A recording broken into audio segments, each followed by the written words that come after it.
এই ধানটা 3 মাস লালন পালন করছি, আমার মোবাইলে ভিডিও আছে। আমি এটা তারেক রহমানের ধান, কখনো করে ছিল না। অনেক মানুষ অনেক কথা বলে, তোর তারেক রহমান আইবো না। আমি বলছি না, আমার তারেক রহমান ডিসেম্বরে আইবো।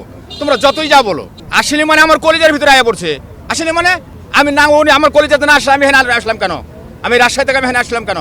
আল্লাহ যে আমার কি খুশি করতেছে বা কি মনের ভিতরে আনন্দ লাগতেছে, এটা একমাত্র তারেক রহমান যেদিন আইবো সেদিনকে দেখতে পাবেন আমার এই পাগলের খেলা। আমি এই ধানটা আষাঢ়ে রোডের ধারে, আমার জায়গা না, আমি ভূমিহীন মানুষ, আমার জায়গা নাই, রোডের ধারে একটা কাদা পাইছিলাম, ওই প্যাকে আমি 10-12টা থোল লাগাইছিলাম।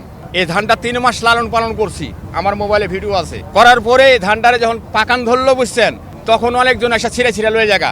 আমি এটা তারেক রহমানের ধান, কখনো করে ছিল না। তুমি বিএনপি করো? আমি আমি বিএনপি করি। কে সমস্যা আপনার? বলে না, সমস্যা নাই। তো ধানটা জোর করে যা হোক এতটুকু পাইছি, আমি আমার ভাগে এতটুকু পাইছে। এই ধানটা কয়েক মাস ধরে আমি আটকাশ করেছি কি আমি জানি তারেক রহমান আইবো। অনেক মানুষ অনেক কথা বলে, তোর তারেক রহমান আইবো না। আমি বলছি না, আমার তারেক রহমান ডিসেম্বরে আইবো। তোমরা যতই যা বলো, আমার তারেক রহমান ডিসেম্বরে আইবো, যেদিনই হোক, আগে না হলে পরে, ডিসেম্বরের মাসে আইবো। এটা আমার আত্মবিশ্বাস ছিল আল্লাহ থেকে। আসলে মানে আমার কলিজার ভিতরে আয়া পড়ছে। আসলে মানে আমি না, আমার কলিজাতে না আসলে আমি এখানে আসলাম কেন? আমি রাজশাহী থেকে আমি এখানে আসলাম কেন? বাবা, এই ভাষাতে প্রকাশ করা যায় না বাবা।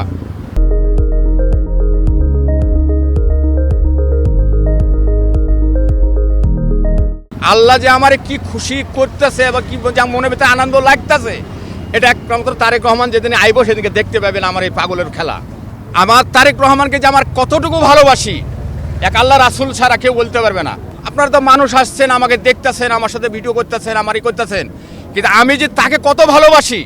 এলাকায় যখন 2008-এ যখন দেশ থেকে বিতাড়িত করা হয়, তখন আমি খুব কষ্ট পাইছিলাম। আর এই 18টা বছর ধৈর্য ধরে আল্লাহ আমাকে বাঁচিয়ে রাখছে। আমি তার শুধু একটু চেহারাটা দেখার জন্য আমি আছি রাজশাহী থেকে এখানে। বাবা, আল্লাহ আমারে লিয়ে আসে শুধু রাজশাহী থেকে এখানে। আর কিছু আমি বলতে চাই না, কারণ আমার বাড়িটা জেলা রাজশাহী, গোদাগাড়ি থানা, পোস্ট কাকনহাট, গ্রাম দরগাপাড়া।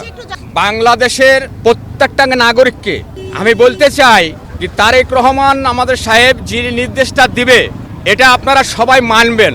ওনার কথাবার্তা, ওনার চালচলন, অনুরাগ নাই ভিতরে, উনি রাগ করে কথা বলে না। কেউ যদি কিছু বলে তাও কথাটা সুন্দর করে বলার চেষ্টা করে। তারেক রহমানের আদর্শ যে ব্যক্তি ধারণ করবে না, সে ব্যক্তি বোকা, বাংলাদেশের বোকা মানুষে। তারেক রহমান একটা সুন্দর মানুষ, মনের মানুষ, এবং তারেক রহমান বাংলাদেশে আসার পরে গরিবের কিছু কাজ করবে। আমি একটা কথা বলে রাখলাম, হয়তো আপনারা দেখা হবে কি না হবে জানি না, তবে তারেক রহমান বাংলাদেশে আসলে গরিবের কিছু কাজ করবে।